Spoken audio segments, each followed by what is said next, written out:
Hello, hello, hello. Welcome to Be Bold America.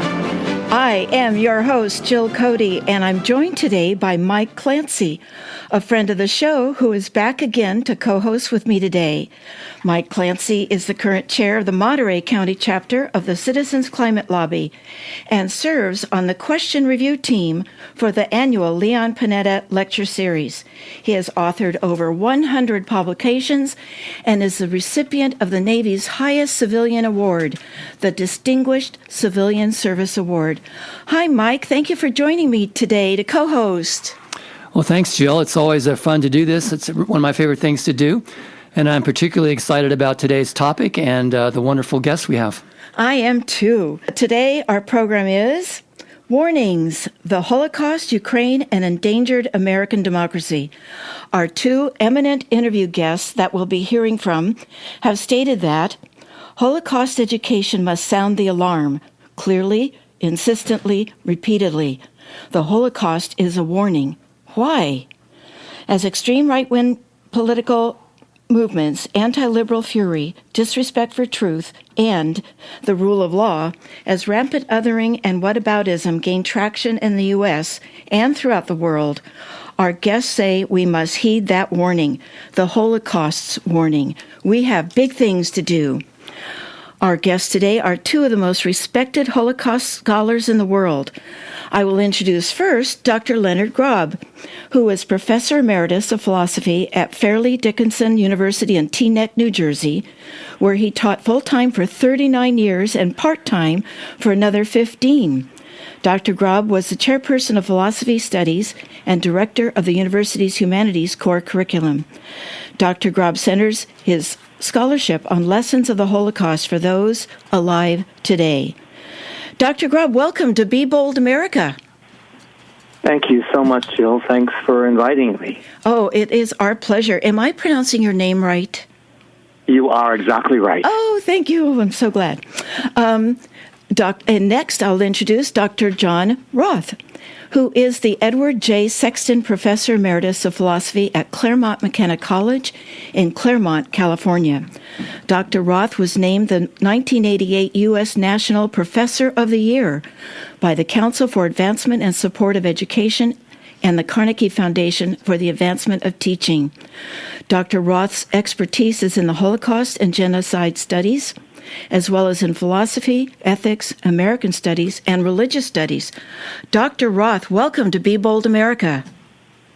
Thank you so much, Jill, and hello to you too, Mike. It's great to be with you. It's an honor.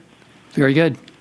I'm not sure which one of you would like to take my first question, which is, how did that spark happen in both your minds that connected the Holocaust in Ukraine to what our democracy is confronting today? One of you is Jewish and one of you is Christian. So how was understanding the Holocaust as a warning, where did that come from?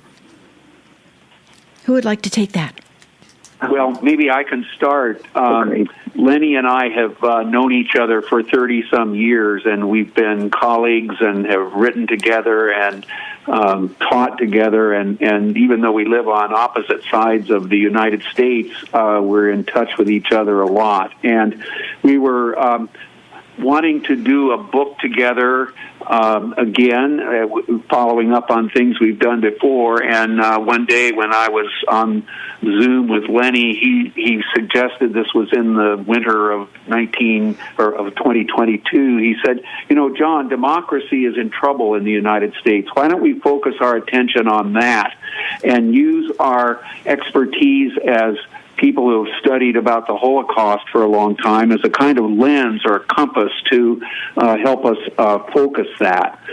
So we did that, and the book's warnings about what's going on with American democracy in the 2020s here in the United States echo, we think, things that were taking place in the 1930s, in particular in Europe and in Nazi Germany in particular. I'll let Lenny kind of pick up on some of that after I've let off here. Sure. I think that John has talked about the origins of our book well. I would just add that I think it wasn't just an idea that happened to come to me. I felt a bit that it was a summons, a call to sound the warning to ourselves and others about what is happening with democracy today. It was, I felt as a Holocaust scholar in particular, it was imperative for us to write using, as John had said, our expertise in Holocaust studies, to look for what were the warning signs in the 1930s in Germany and what are we seeing today that echoes what was happening to democracy in 1930s in Germany. And you also have Ukraine in the book, too. How does that connect? John, do you want to take it first? Sure, I'll take a stab. We started writing seriously in January of 2022, and no sooner had we begun than in late February of 2022, Vladimir Putin brazenly invaded Ukraine. And so we were concerned about American democracy and thinking about it in terms of our expertise and long experience studying the Holocaust. And then when the invasion of Ukraine took place and we saw a democracy, Ukrainian democracy under threat, we said, no, we have to deal with this as well. So we focused our attention on much more than we started out thinking we would do, and our plate became very full. But we tried our best to take multiple threats to democracy in the 2020s that are taking place, not only here in the United States, but in other parts of the world as well. It was a lot to do, and yet the more we wrote and the more we think about what has happened, since we finished the book, the more timely we think our discussion has been. Our publisher asked us at one point to say in just 7 words what our book is about, and that was a hard assignment to say anything in just 7 words. But we came up with the idea that Warnings, our book, defends liberal democracy against 2020's threats. So the threats that we see, I'll just list a few of them here. Authoritarianism, which is on the rise. Another big threat that Lenny and I see, who are philosophers after all, so we're interested in inquiry and questions and truth. But lies and lying, we think, are one of the great threats to democracy that there is. Nearly everything that we talked about in the book has what Lenny calls a kind of common denominator about it. And the common denominator is a disrespect for truth and evidence and the assertion of lies, big and small. Other threats include divisions of one kind or another and assertions of supremacy, minority rule, the idea that might makes right, and that my perceived rights and privileges trump yours. And these are all versions of threats that we see in our own country right now that are not friendly to democracy. And so that's what we've written about, and we've tried in a lot of our chapters to suggest what we think remedies are for some of these ailments. Mike. Jump in here with a question. When you look around the world, it's clear that democracy is in decline and autocracy is on the rise. What are the driving forces behind this trend, and what must the U.S. and its allies do to reverse it?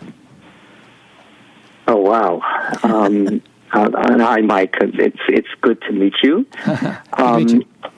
So, yes, the problems with democracy are not the U.S.'s alone. As you say, this is happening in many places across the globe. I think that part of the reason for this is certainly communications via the internet. I think that once there is lying, and once governments are starting to deceive the people that they supposedly represent. This is all accelerated by the internet, and so this is certainly one factor. But I think that there are economic disparities that have been ratcheted up in many places, not simply the disparity between rich and poor in the United States, but in other countries as well. I think that you ask, Mike, about what can be done. Now, this is, of course, this is a topic for our entire book, and we will begin, to talk about this. One thing that I would just say first is that Trump in our country brought out the worst of us. I agree. It tapped into what that part of the human condition, which is inclined to the kinds of evils that we're seeing. And I think one way we can begin to resist is to be kind, be compassionate. We have to let the best of ourselves emerge to counter what Trump has done in tamping that down and letting the worst of us emerge. So I think that we need to recall that we live in an interpersonal world, that we are interdependent. And this would be a beginning part of all the necessary, more concrete steps that I'm sure we will talk about over the course of this program.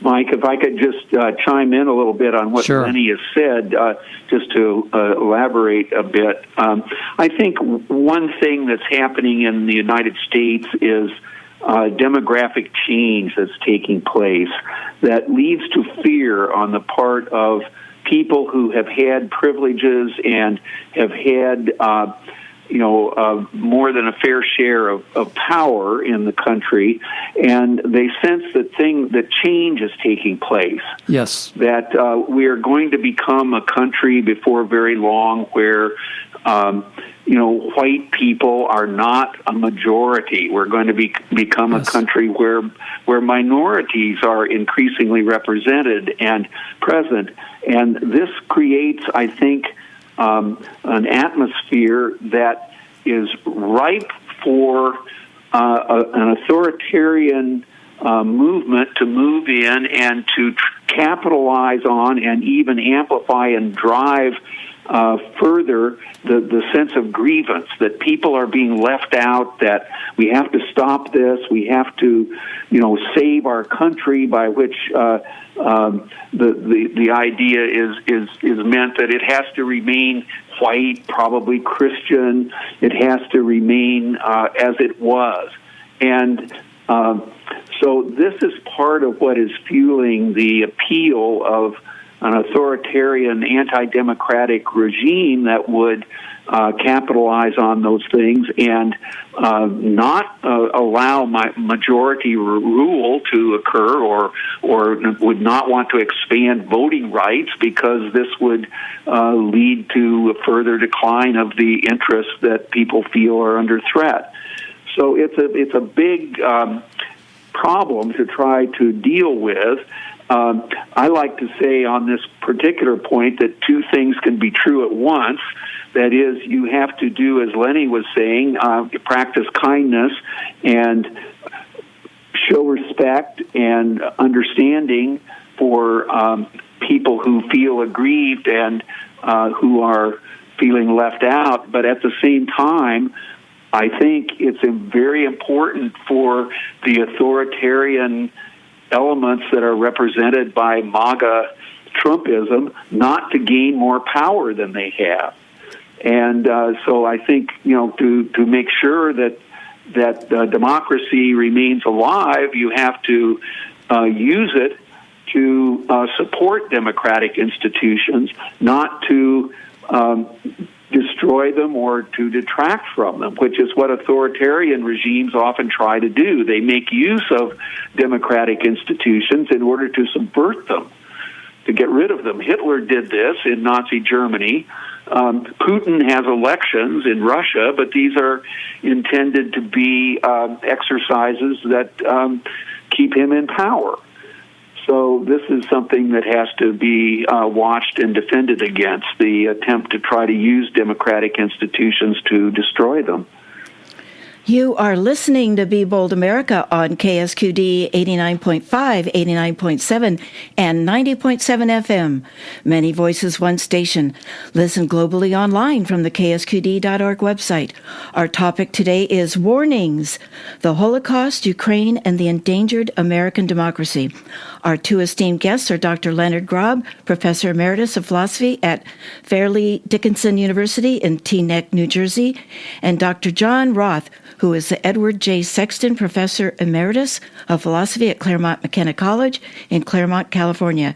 And my guest co-host, Mike Clancy, is the current chair of the Monterey County chapter of the Citizens Climate Lobby and serves as the question review team for the annual Liam Panetta Lecture Series. I'm your host, Jill Cody. Hello, K-Squid listeners. I'm Tom Hartman, and each weekday at 4 p.m., I bring you a different perspective on the news than you're likely to hear on most media outlets. Please join me on KSQD Santa Cruz, your ink spot on the dial for the Tom Hartman program, heard now for the first time ever in the Monterey Bay area at 90.7 FM, weekdays at 4 p.m. That's Progressive Talking Conversation with me, Tom Hartman, weekdays at 4 p.m. on KSQD 90.7 FM. Tag, you're it. We're back. Would you like a friend to hear this interview? As you probably have heard by now, Be Bold America is available as a podcast and pushed out to 10 podcast platforms and also to YouTube. Inform others about our show and podcast because that's how the show grows. Now, Dr. Roth, you just led into something that I wanted to talk about, and it's a bit of a rant. You mentioned that we don't want this faction, this non-democratic authoritarian faction, not to gain more power than they have. Yet they have just published Project 2025. Have either of you heard of that? Fill me in a little, Jill. That's a new one to me. Okay, yes, I'm so glad. As well. Okay, I'm glad I'm prepared for this rant. It is a 1,000-page document titled Mandate for Leadership, the Conservative Promise, Project 2025 Presidential Transition Project. And the danger is it's a scheme that poses that far-right groups that are established, such as the Heritage Foundation, have joined forces with Trump. Hundreds of people are behind this, and they've already spent $22 million to come up with this strategic plan to destroy democracy once and for all. This scheme is ready for day one of a Trump presidency, but they also say whenever the next Republican presidency happens, to dismantle the U.S. government and replace it with their own vision of government. And what is that vision, you might ask? It's just the completion of their unitarian presidency concept that they've been working towards, I think, since George W. Bush's administration, I believe. And in my view, the name Unitarian Presidency is just a fancy name for an authoritarian dictator. And it includes pushing right-wing Christianity nationalism as the federal government's job. Their goal is to fire 50,000 civil servants, and that there will be no more career civil servants, but only those picked. So they follow the Unitarian president. Decisions would not be made on the science, the law, or policy, but only on a loyalty oath. And to do what the so-called president wants, and if they don't do what he says, then they're out. David Corn stated, quote, that the ultimate goal would be an independent, expertise-driven civil service government workforce would be gone. So what this Republican presidential transition document, Project 2025, their plans for the future, it just reels the mind. I don't believe these people, with all the money behind them, will ever stop. So that's now Project 2025, and I think we need to be very aware of this $22 million effort. Your thoughts, having just heard about it for the first time? Yeah. Jill, I have heard about it. Oh, I just good. wasn't focusing on the Project 2025 label that's attached to it. But yes, this has been under discussion for some time, and I think you've described it absolutely correctly. And this is an example of what I was speaking about a moment ago. That is, one of the things that makes democracy endangered is that the very institutions that are part of it can be taken over and used in order to subvert democracy. Elections are an example of this. I was listening to someone just yesterday, I think it was, who said if Trump wins the presidency again, we will not see another fair and free election in this country. And I think that that's not, as Joe Biden likes to say, that's not hyperbole. That's probably a pretty accurate thumbnail sketch of what would be awaiting us.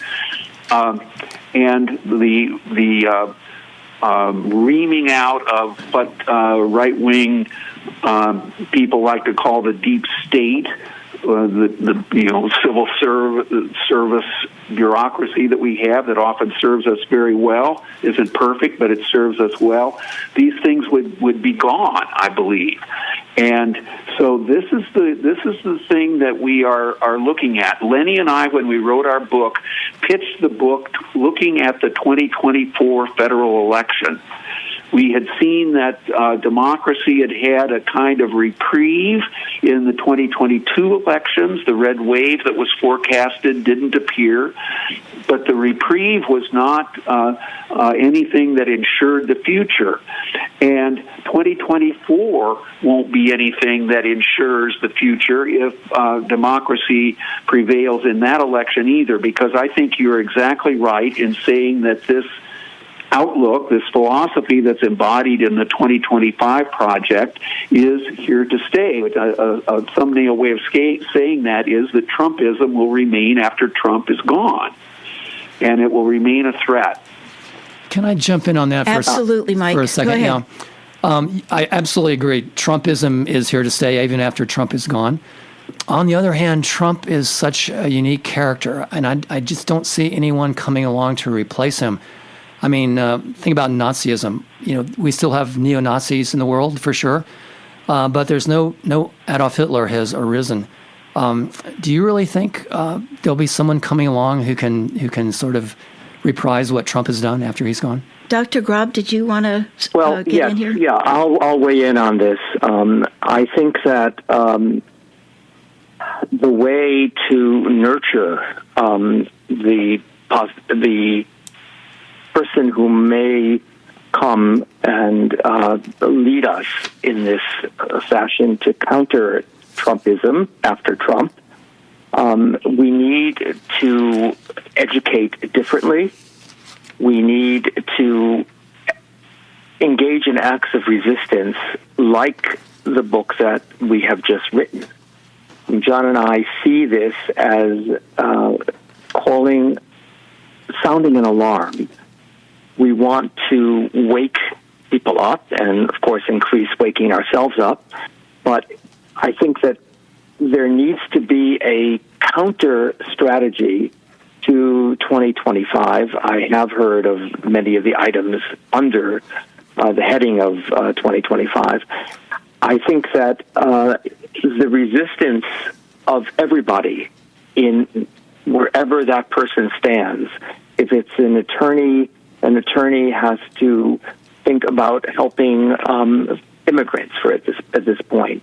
If it's a physician, it's a matter of helping the underserved, especially people of color. We have to have a massive educational effort, and this, I think, will eventually produce the kind of leadership that you've asked about. Mike, I want to want to follow up just on one thing you said. Right. It's true. Hitler did not have a successor. There are many reasons for that, but the one that comes to mind most in most striking fashion is that Hitler had waged World War and he was crushed. it took huge military efforts to do that. And so the succession was stopped because Nazi Germany was massively defeated militarily. If that had not happened, if Hitler had not been such a megalomaniac, he might have been able to sustain a racist, anti-Semitic, anti-democratic regime for some time. So I think this is a difference that has to be looked at here when you compare, historical epochs and look for what may be reminiscent looking back. You also see that there are some big differences. So Trump already has successors in mind. We saw that the other night when, if you watched the Republican debate from Milwaukee, I mean, all the people there raised their hands when they were asked. I think, with the exception of Hutchinson, raised their hands when they said would they support Trump if he was a candidate.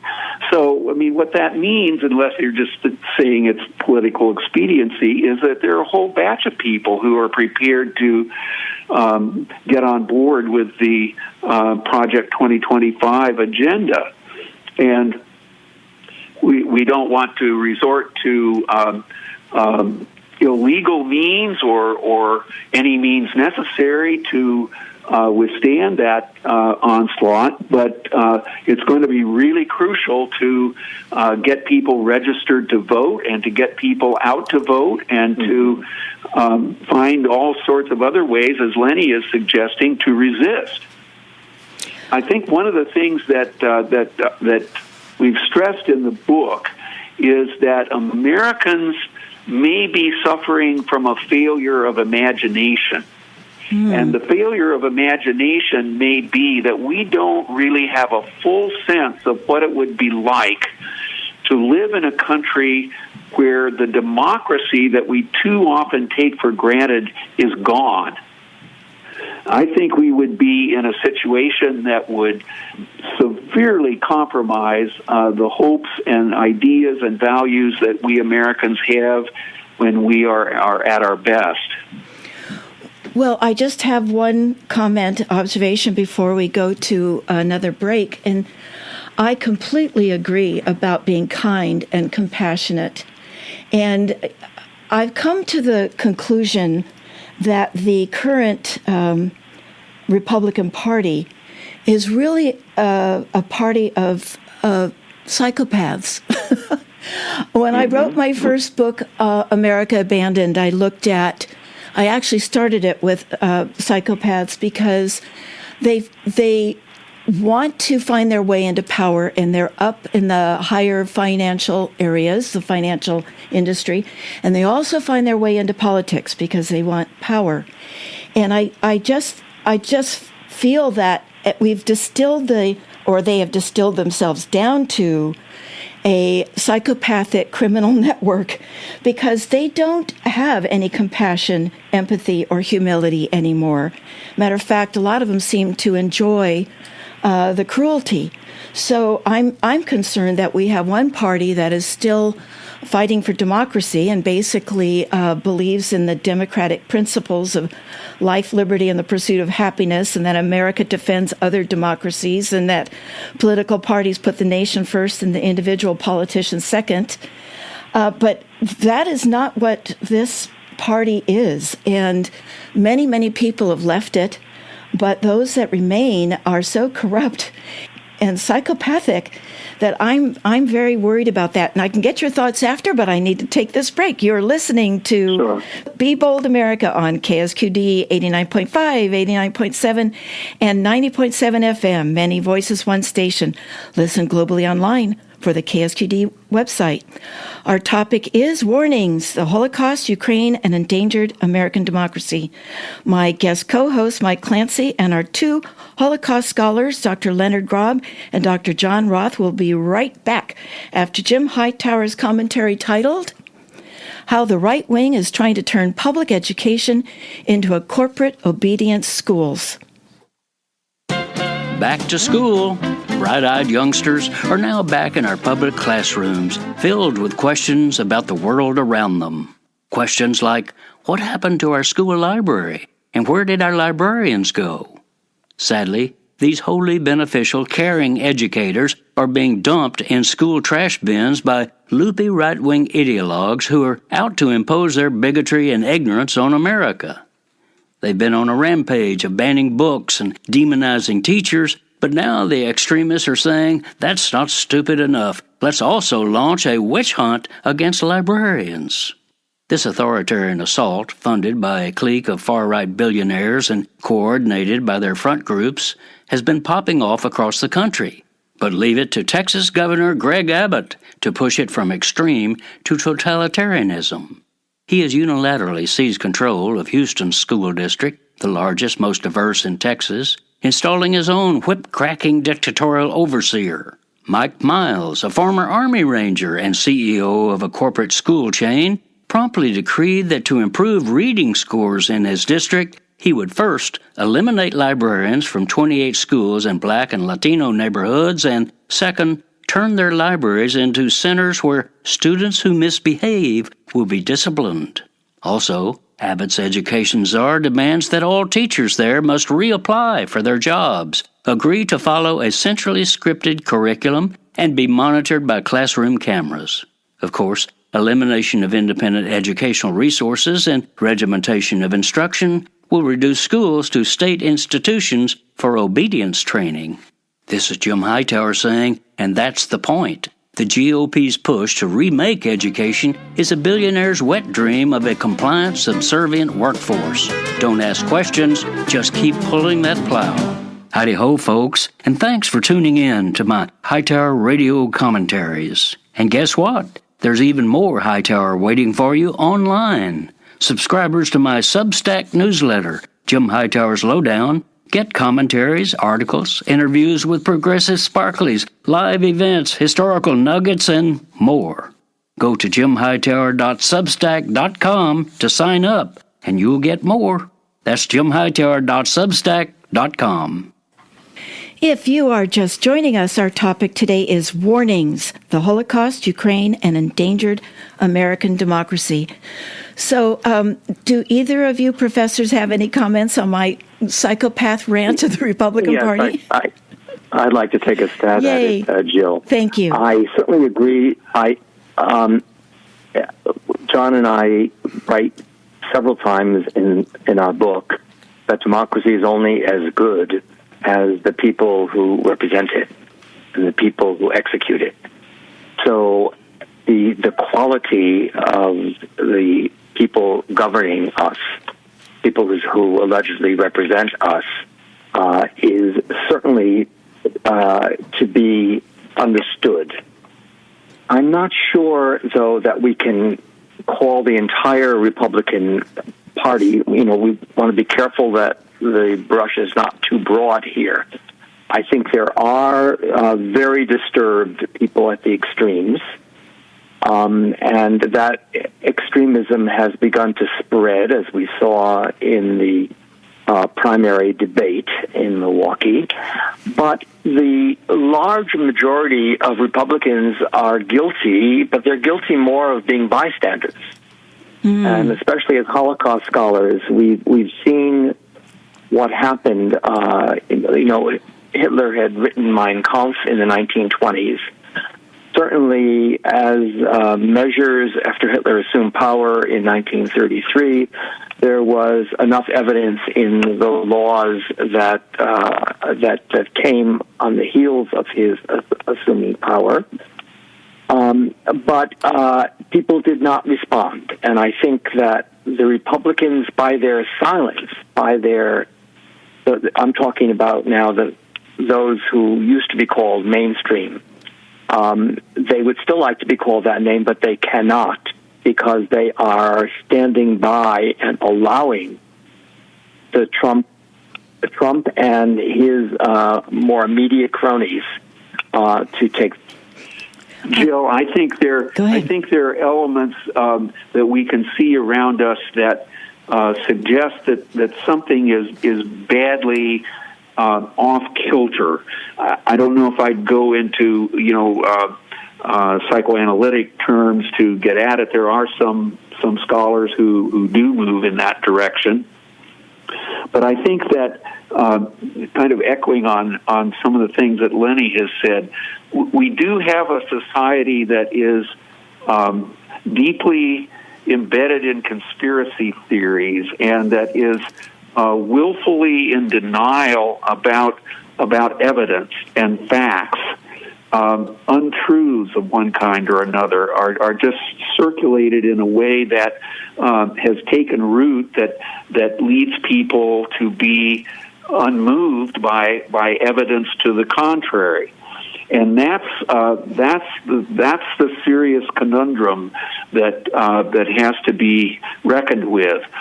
I think that there are signs, with all the indictments that Donald Trump is facing, that some Republicans and certainly independent voters are having second thoughts. And if Trump does succeed in getting the Republican nomination, I think it remains to be seen how strong he will be. The election in 2024 is going to be close, and it will hinge on what goes on in a relatively small number of states because of our badly outdated electoral college system. But I think the struggle is on, and that if people of goodwill and people who care about democracy step up and take the actions that they can take and are faithful and true to what the United States stands for at its best, I think this siege against democracy, this fever against it, can be broken. Thank you for that positivity. I really needed it. Mike?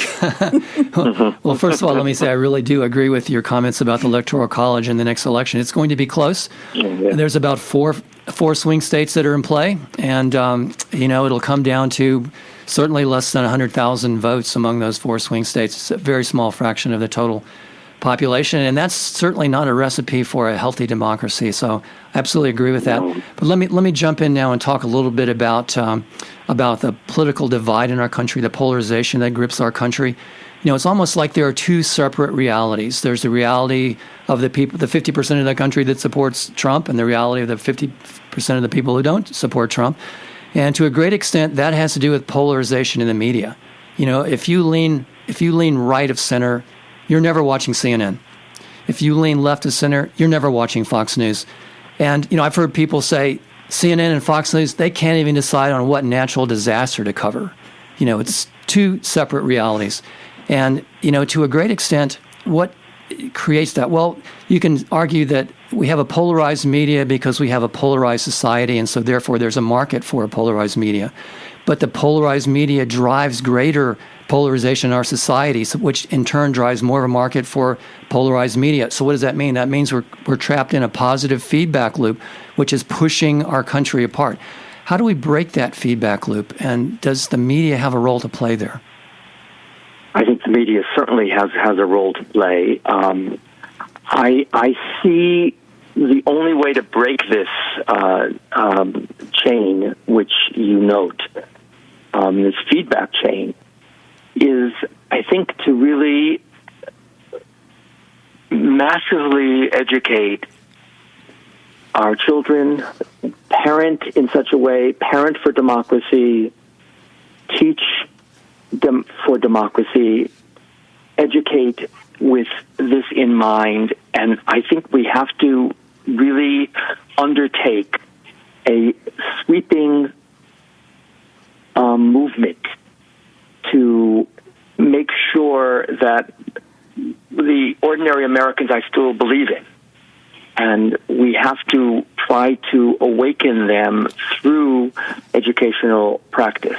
At the same time, as we work to vote, obviously, not everything is going to rest with an educational project that's going to take years, perhaps decades. Right now, we need to make sure that people get into groups that call potential voters, that they write postcards.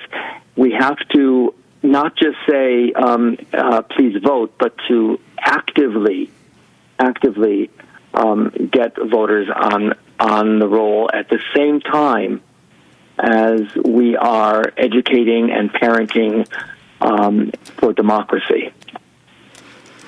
And the other thing that concerns me in this realm is of course social media.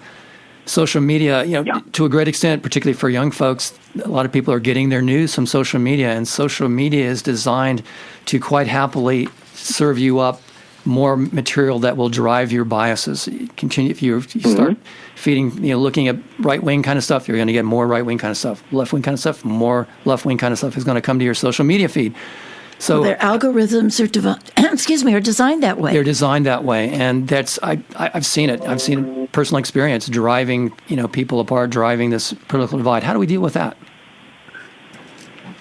Well, the media itself has to play a role that is resistant. I think this program that we're on today is a good example of a step in that direction. I love the title "Be Bold America" as a theme that needs to be articulated and expressed. Mike, I don't think the polarization is going to go away as you suggested. Right. I think the first thing that's on my mind is to make sure that the political power remains in the hands of people who are pro-democracy, who want to expand the vote, who want to stand for policies that create an economy in the United States that does not aggrieve or leave people aggrieved as much as they may have been, and to do everything we can to try to create an environment in which the polarization, which isn't going to go away, will at least be diminished in its power. Well, one thing that Joe Walsh said, who was a former Republican from Illinois, he said that the current Republicans have just been radicalized against the rule of law and that are actively working against it. And isn't that what criminals do?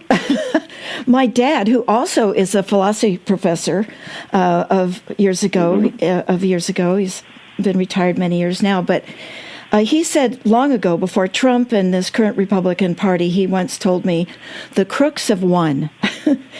And now I see them all radicalized, working against it, and seeming to think that if an election is only fair if they win, and it's not fair if they don't.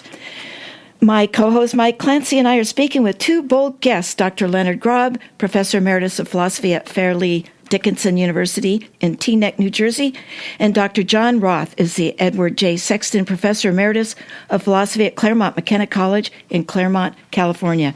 You are listening to Be Bold America on KSQD 89.5, 89.7, and 90.7 FM. Many voices, one station. I'm your host, Jill Cody. Join KSQD the second Sunday each month for Intersections, hosted by Seth Shapiro. Intersections takes you to the crossroads of ideas, mapping the contours of belief and knowledge through the stories and lives of influential voices.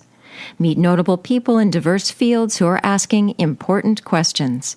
Their experiences and perspectives challenge us to pursue lives of meaning and purpose.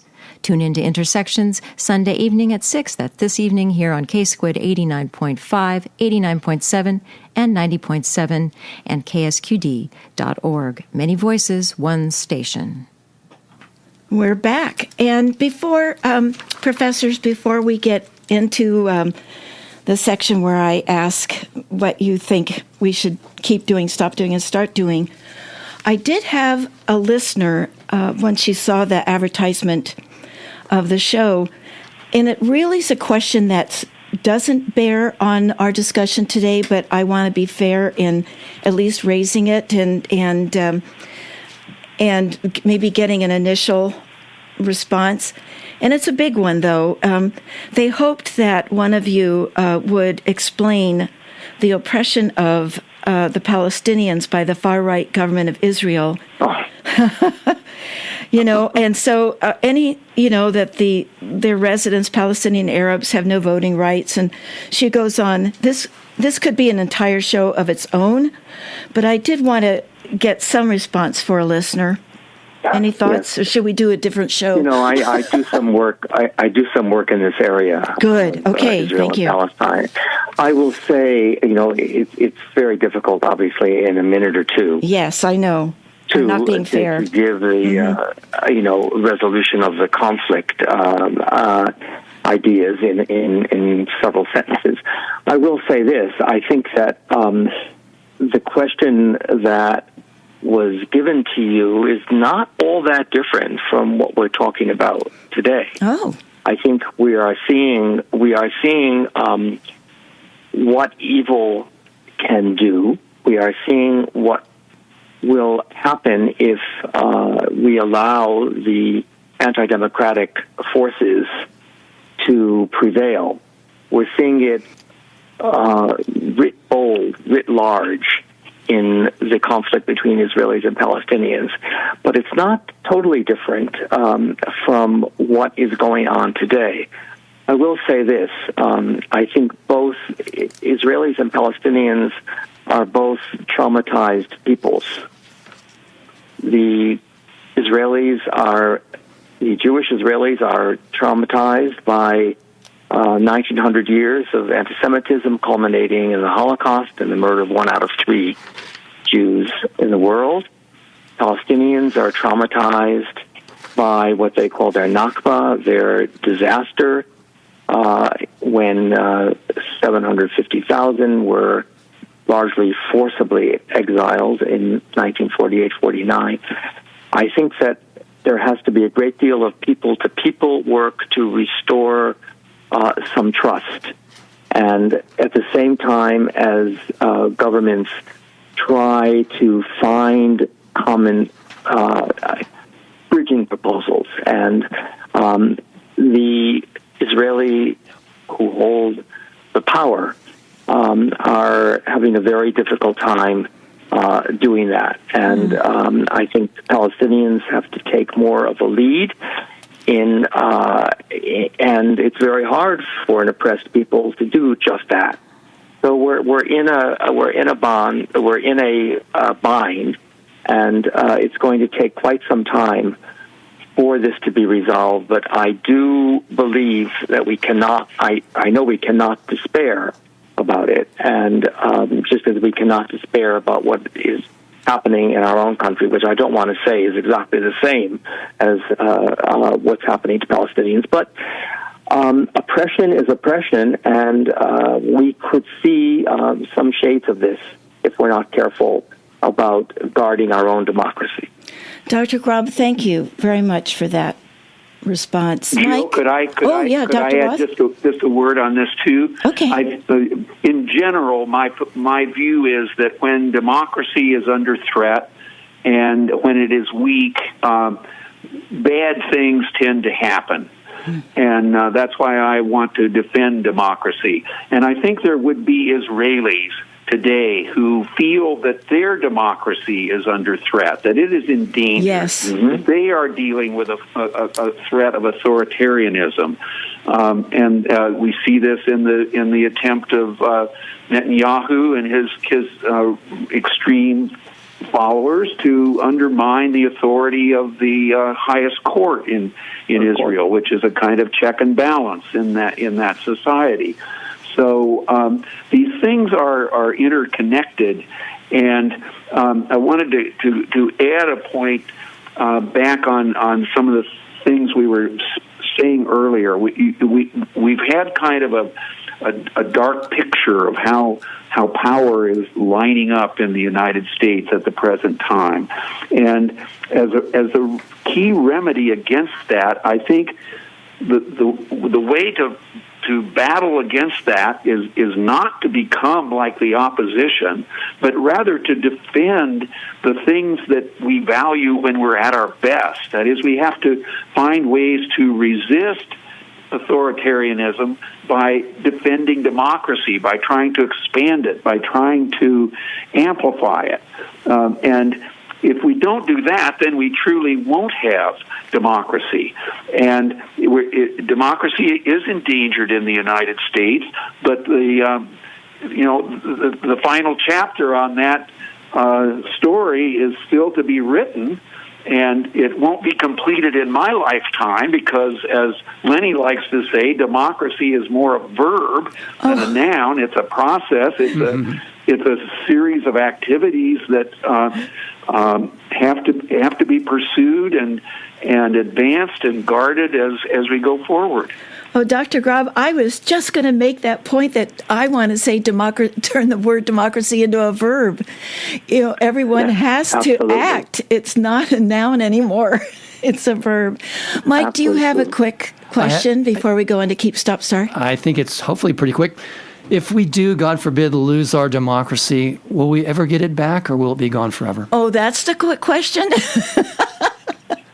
And I'll get to the hard question later. I don't think that. I think history has shown that there's no finality that's involved here. I think if you look at what has happened in post-war Germany, and you see how the Germans have responded by and large to treasure their democracy after the horrors of Nazism. I don't think that a final word is ever said. It will be very hard to pick oneself up, but that's part of what it means to be human and to resist perpetually. Thank you for that. So, what ideas do you have for us to keep doing, stop doing, and start doing to heed your warning? What are the most important action steps that Americans to take now? Certainly, I think is number 1, 2, and 3. Voting is something that people have to keep doing, but also I would say that fits into the start doing, because the effort to get out the vote has to be enhanced, and it has to be multiplied many times over. Again, as I mentioned earlier, I think there need to be phone banks. There need to be groups who get together and write postcards. I think we need people to keep voting, but we also need them to start doing voting and supporting the vote in different ways. And I have 1 minute left. left. I think it fits into both categories. Okay. I'll give you, Mike, 1 minute. Keep doing, stop doing, start doing, Jill.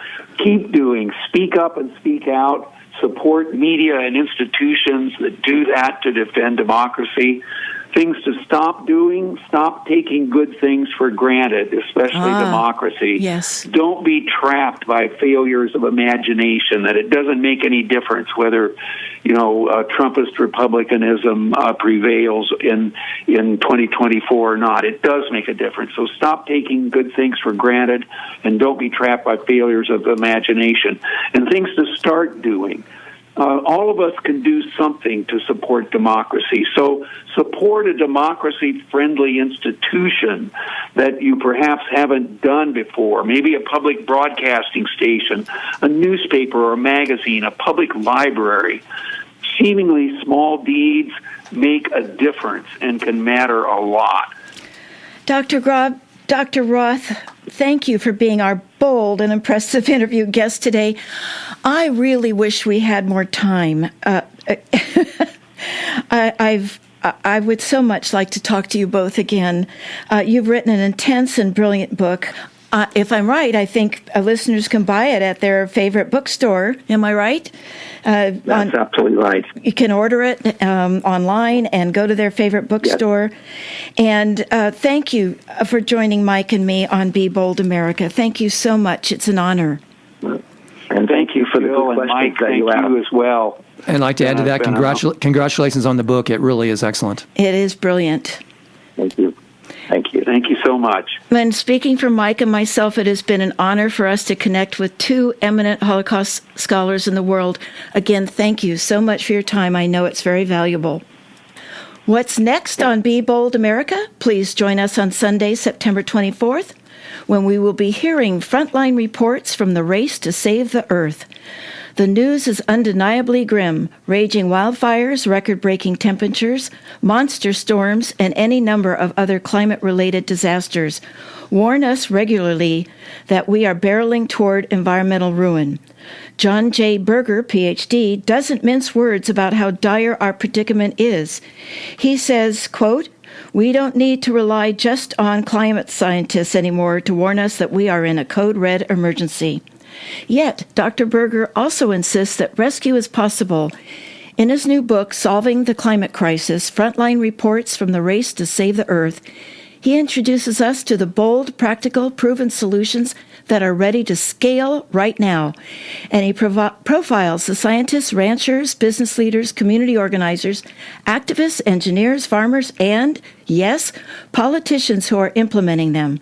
Please join us for Frontline Reports from the Race to Save the Earth by joining Be Bold America, Sunday, September 24 at 5 p.m. As a reminder, Be Bold America is available as a podcast for free on Apple, Google, and Spotify, as well as YouTube. I want to give a special thank you to Be Bold America's program engineer, Eliza James, and to our station's program director, Howard Feldstein. And a very special thank you to my guest co-host, Mike Clancy. You'll be back again to co-host next show on September 24th. Isn't that right, Mike? Absolutely, Jill. I'm looking forward to it. Me too. You are listening to KSQD Santa Cruz, many voices, one station. Listen worldwide online at ksqd.org. Stay tuned for Intersections with Seth Shapiro. My name is Jill Cody, and thank you for listening to Be Bold America. Until next time, keep, stop, start.